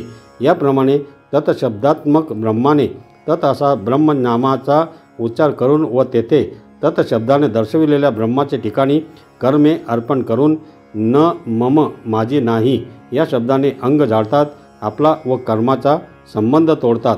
आता ओंकाराच्या विनियोगाने ज्या कर्माचा आरंभ झाला आहे व तत्शब्दाच्या विनियोगाने जे ब्रह्मार्थ ठिकाणी अर्पण केले आहे, अशा प्रकारे ज्या कर्माला ब्रह्मत्व आले आहे ते कर्म ब्रह्मरूप झाले आहे खरे, परंतु तेवढ्याने संपत नाही, कारण ब्रह्मरूप झालेले कर्म व कर्ता यात भेद राहतो। म्हणून कारण कर्ता आपल्याला ब्रह्माहून वेगळा समजतो, म्हणून मीठ अंगाने पाण्यात विरते, परंतु मिठाचा खारटपणा पाण्याहून वेगळा राहतो।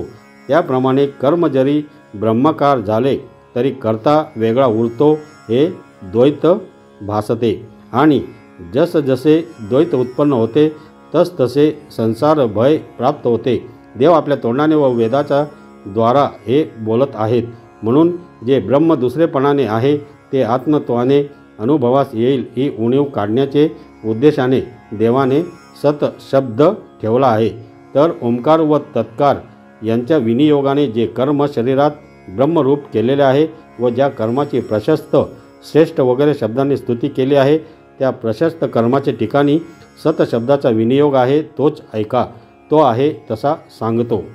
कर्ता सद्रूप ब्रह्मरूप होण्याकरता व व्यंगसहित कर्म अव्यंग होण्याकरता सत अक्षराचा उपयोग करतात। तसेच हे पार्था, ओंकार तत्कारांनी युक्त अशा प्रशस्त कर्माचे ठिकाणी सत शब्दाचा उपयोग करतात। तर या सत शब्दाने असत पदार्थ मात्राचा निराश करून सत्तेचे ब्रह्माचे निर्दोष स्वरूप दाखवले जाते। ज्या सत्तेचे स्वरूप देशाने अथवा कालाने बदलणे जाणत नाही व जी सत्ता आपण आपल्या ठिकाणी अखंडित आहे, हे जेवढे साकार जगत दिसत आहे तेवढे असत असल्या कारणाने जी ब्रह्मवस्तू ते जगत नाही असे पाहिल्याबरोबर अनुभवल्याबरोबर ज्या ब्रह्मवस्तूच्या स्वरूपाचा आश्रय मिळतो, सर्वात्मक ब्रह्म झालेले जे प्रशस्त कर्म त्याचे त्या सतसंज्ञक ब्रह्माशी ऐक्य करून त्यास आपल्यासह अद्वैत अनुभवाने पाहावे। तर ओंकार व तत्कार यांनी जे कर्म ब्रह्मस्वरूप झाल्याचे दाखवले ते गिळून ते कर्म ब्रह्मस्वरूप झाले खरे, पण ते कृत्य करणारा मी वेगळा आहे ही भावना नाहीशी करून एकदम ब्रह्म मात्रच व्हावे, असा हा सतशब्दाचा अंतरंग विनियोग समज असे श्रीकृष्ण म्हणतात। अहो, मी ज्ञानदेव असे म्हणत नाही, अथवा असे माझे म्हणणे आहे असे जर मी म्हटले असते तर भगवंताहून मी वेगळा आहे असे होऊन त्याचे स्वरूपात द्वैत उत्पन्न झाल्याचा दोष घडला असता व भगवत स्वरूपाचे ठिकाणी द्वैत उत्पन्न करणे हाच कमीपणा आला असता। आता हा सतशब्द आणखीही एक प्रकाराने जो सात्विक कर्मावर उपकार करतो तो ऐक।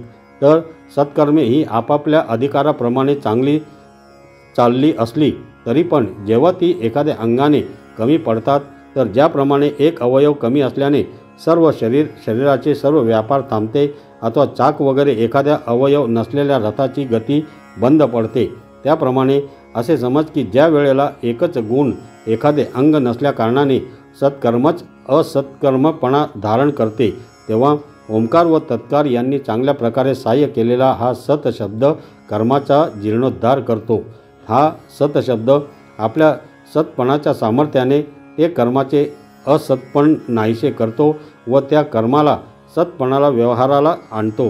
रोग्याला जशी दिव्यौषधी मिळाली असता तो जसा निरोगी होतो, अथवा धैर्य खचलेल्या मनुष्याला जसे सहाय्य मिळाले असता त्यास पुन्हा धैर्य येते, त्याप्रमाणे न्यून झालेल्या कर्माला सतशब्द पूर्ण करणारा आहे असे समज। अथवा काही चुकीने कर्म आपली मर्यादा सोडून निषिद्ध वाटेला पडले, एखाद्या वाटेने नेहमी चालणारा मनुष्यही ती वाट चुकतो।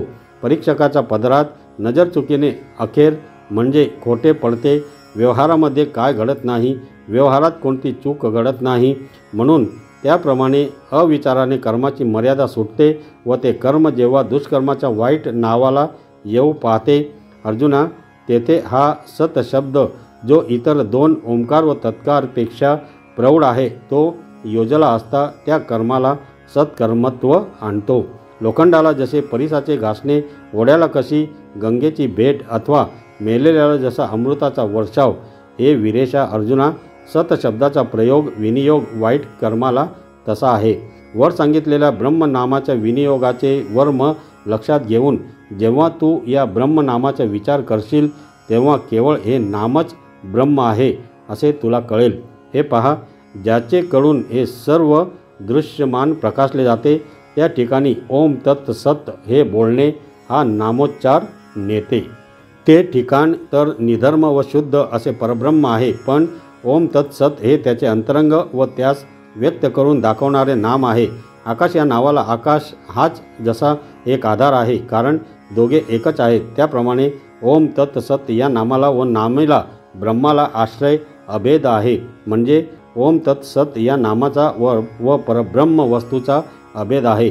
आकाशात उगवलेला सूर्यच जसा सूर्याला प्रकाशतो त्याप्रमाणे ओम तत् सत या नामाचा उच्चार ब्रह्माला प्रकाशित करतो. म्हणून हे 3 अक्षरी नाम हे नाव नव्हे तर केवळ ब्रह्म आहे असे समज. एवढ्याकरता जे जे कर्म करावे, यज्ञ तप व दान यांच्यातील न्यूनता जाऊन संपूर्णता प्राप्त होणे यालाही सत म्हणतात. त्याच्याकरता केलेल्या व म्हणून तद्रूप बनलेल्या कर्मालाही सत असे म्हणतात. ती कर्मे यज्ञ असोत, दाने असोत अथवा कठीण तापादिक असोत व ती पूर्ण अथवा अपुरी होऊन राहोत, परंतु परिसाच्या कसोटीवर जशी चांगले वाईट सोने ही भाषा नाही, त्याप्रमाणे या नामाच्या विनियोगाने केलेली कर्म ब्रह्माच्या ठिकाणी अर्पण केली असता ब्रह्मच होतात. ज्याप्रमाणे समुद्रात लहान मोठ्या नद्या वेगळेपणाने ओळखता येत नाहीत, त्याप्रमाणे नामाच्या विनियोगाने ब्रह्माच्या ठिकाणी अर्पण केलेल्या कर्मात न्यून कर्मे व सांग कर्मे असा हा प्रकार राहत नाही असे समज. हे डोळस अर्जुना, याप्रमाणे तुला ब्रह्मनामाच्या सामर्थ्याचा विचार सांगितला. हे अर्जुना, आणि एका अक्षराची वेगवेगळी योजना कर्माच्या ठिकाणी कोठे न कशी करावयाची ही चांगल्या रीतीने मी सांगितली. आता याप्रमाणे असे चांगले महात्म्य असलेले जे ब्रह्मनाम आहे, म्हणून मर्मज्ञ राजा अर्जुना, तू हे ब्रह्मनाम जाणलेस काय? तर या नामाविषयीच तुझी श्रद्धा नेहमी विस्तारलेली असू दे, कारण या नामाच्या विनियोगाने झालेले कर्म जन्म मरणरूपी बंधाला उरू देत नाही. ज्या कर्मामध्ये या नामाच्या सद्विनियोगासह प्रयोग अनुष्ठीला जातो तेथे संपूर्ण वेदच अनुष्ठीला असे समज. हे पार्था, अंधश्रद्धेने केलेले हवन, दिलेले दान, आचरलेले तप व केलेले कर्म जे असेल त्याला असत असे म्हणतात. मरण पावल्यावर म्हणजे परलोकी त्याचे फळ मिळत नाही व इहलोकीही नाही. अथवा नामाचा हा मार्ग टाकून श्रद्धेचा आधार नाहीसा करून व दुराग्रहाचे बल वाढवून मग कोट्यवधी अश्वमेध केले, रत्नांनी भरून पृथ्वीचे दान दिले, अथवा एका अंगठ्यावर उभे राहून हजारो वर्ष तपश्चर्या केली, तलाव म्हणून समुद्र जरी नवे बनवले, परंतु फार काय सांगावे, ते सर्व व्यर्थच आहे. ज्याप्रमाणे खडकावर पाऊस पडावा अथवा राखेत जसा होम करावा अथवा सावलीला जसे आलिंगन द्यावे अथवा अर्जुना आकाशाला चापटीने मारावे, त्याप्रमाणे तो खटाटोप व्यर्थ गेला. घाण्यामध्ये गोटे गाळले असता ज्याप्रमाणे तेल अथवा पेंड काहीच प्राप्त होत नाही, परंतु स्वतःच दारिद्र्य तेवढे राहतेच. पदरात बांधलेली खापरखुंटी नदीच्या अलीकडच्या तीरावरील गावात अथवा पलीकडच्या तीरावरील गावात पैसा म्हणून न चालल्या कारणाने उपाशी मारते, त्याप्रमाणे नामाच्या श्रद्धेशिवाय केलेल्या सर्व कर्मांनी ऐहिक भोग मिळत नाहीत. तेथे परलोकाची कोणी आशा करावी. म्हणून ब्रह्मनामावरील श्रद्धा सोडून जी खटपट करावयाची ती राहू दे, कारण तो इहपरलोकी नुसता क्षीण आहे. पापरूपी हत्तीचे नाश करणारे सिंह, त्रिविध तापरूपी अंधकाराचे सूर्य, वीरांमध्ये श्रेष्ठ असे जे श्री नरहरी श्रीकृष्ण ते असे बोलले. चंद्र जसा चांदण्याने झाकला जातो म्हणजे तद्रूप होतो, तसा तो अर्जुन त्यावेळी अतिशय स्वानंदात एकदम तद्रूप झाला. अहो धृतराष्ट्र राजा, युद्ध हा वाणी बाणांची अग्रे हीच कोणी मापे ती घालून तो जीवितासह माणसाचे माप घेतो, माणसाची मोजणी करतो. पहा, आज अर्जुनाशिवाय दुसऱ्या ठिकाणी असा भाग्योदय नाही. संजय म्हणतो, हे कौरवांचा राजा धृतराष्ट्रा, शत्रूच्या गुणांना पाहून संतोष होतो आणि हा अर्जुन तर यावेळी आमच्या सुखाचा, आम्हाला आत्मसुख देणारा गुरुही आहे. हा अर्जुन जर ही गोष्ट न विचारता तर देवांनी आत्मज्ञानाच्या गाठोड्याची गाठ कशी सोडली असती आणि मग परमार्थाचा आम्हाला लाभ कशाने झाला असता. अज्ञानाच्या अंधारात जन्म मरणरूपी रस्ता आपण काढीत होतो, तो आपणाला आत्मप्रकाशरूपी मंदिरात आणले. या अर्जुनाने तुम्हा आम्हावर एवढा मोठा उपकार केला आहे, म्हणून गुरुच्या नात्यानेही अर्जुन व्यासाचा भाऊच आहे. त्याप्रमाणे संजय आपल्या मनात म्हणतो, हा अतिप्रसंग या धृतराष्ट्राच्या वर्मी लागेल म्हणून आपण किती बोलत आहोत, बोललो हे फार झाले. असे हे अर्जुनाच्या गुणवर्णनाचे भाषण संजयाने पुरे केले आणि मग अर्जुनाने जी गोष्ट श्रीकृष्णनाथाला विचारली होती ती तिसरीच गोष्ट बोलण्यास आरंभ केला.